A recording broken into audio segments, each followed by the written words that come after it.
sana.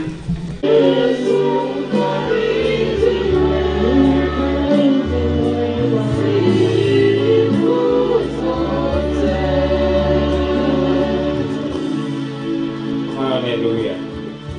Wacha Mungu Yesu awe mfariji mwema. Wacha tuwasikize wakimwomboleza baba yao.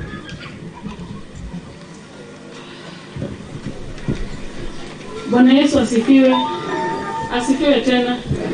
Kwa majina naitwa Rose Isomi. Mimi ndo firstborn wa Isomi.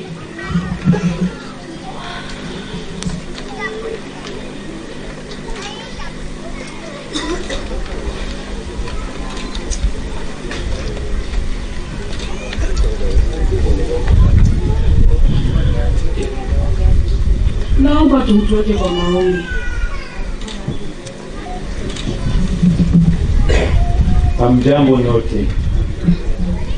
Mimi kwanza ningependa niwashukuru nyinyi wote kwa kuchukua muda wenu kuzuia shughuli zenu zingine ambazo mlikuwa nazo siku ya leo kuja hapa fariji pamoja na sisi.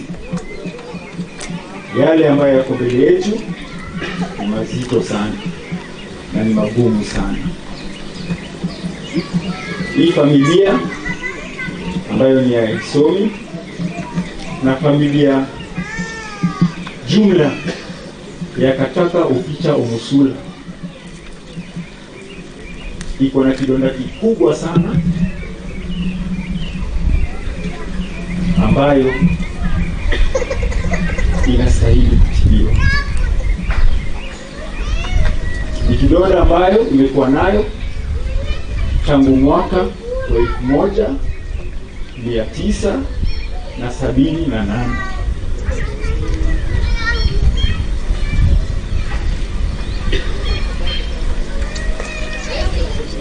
Ni mambo ambayo sio rahisi kuzungumzia.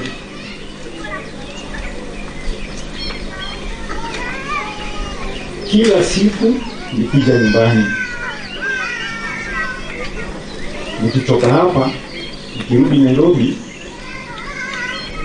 mzee alikuwa lazima aniache na jambo.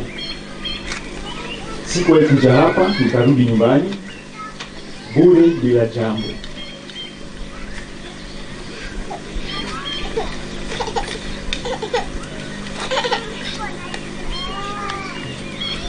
Wakati alipokuwa hospitalini,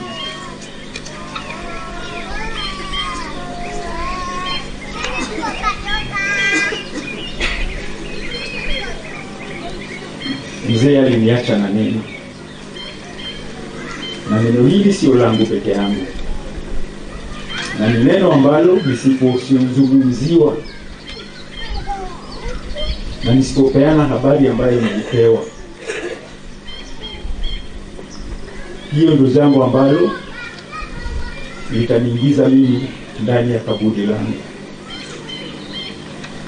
So nitaomba tu niruhusu hao wengine wazungumze, alafu mimi nitawapatia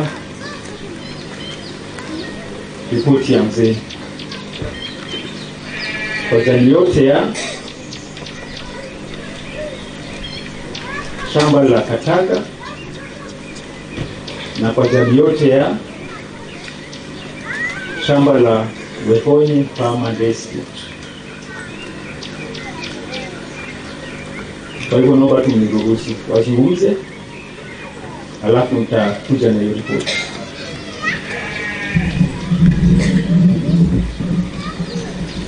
Hamjamboni nyote?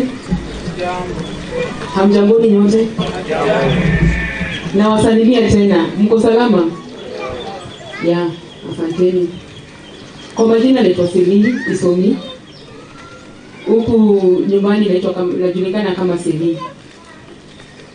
Jambo la kwanza ningependa kusema ni shukrani zangu tele kwa kanisa ambayo my mom and dad walikuwa wanashiriki nayo.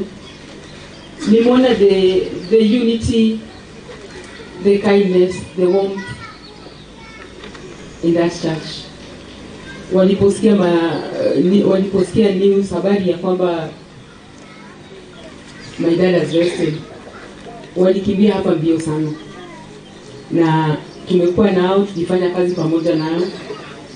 Wamefanya mambo mengine ambayo nimeshangaa, yani kwa hii dunia sijajua kama kuna mtu anaweza kuwa na roho ya kusaidia kama jamaa wa kanisa. So Mungu awabariki sana Pastor Kamore together with your team. Wako na vijana wa nguvu sana, wako na mama wa nguvu sana, ndio wamekuwa pia wakitusaidia jikoni. Mimi ningependa kusema hivi, my dad Mr. Isomi was a very very strong man. A very strong man. Na alikuwa ni mtu hachoki. Na alikuwa mtu principled. Akisema kitu, he stood by his word. Alikuwa anatenda kulingana na vile yeye mwenyewe amepanga. Alikuwa na program yake ya kila siku kutoka asubuhi hadi usiku wakati ataenda kulala. Alijua kupanga watoto wake kutoka yule mkubwa hadi mdogo.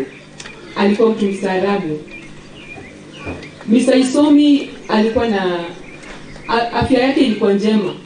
Actually the whole of his life, the only time yenye nilisikia my dad ameenda hospitali kwa ugonjwa ile imemweza kabisa ilikuwa in 2017 after the passing on of our sister, the late Helen.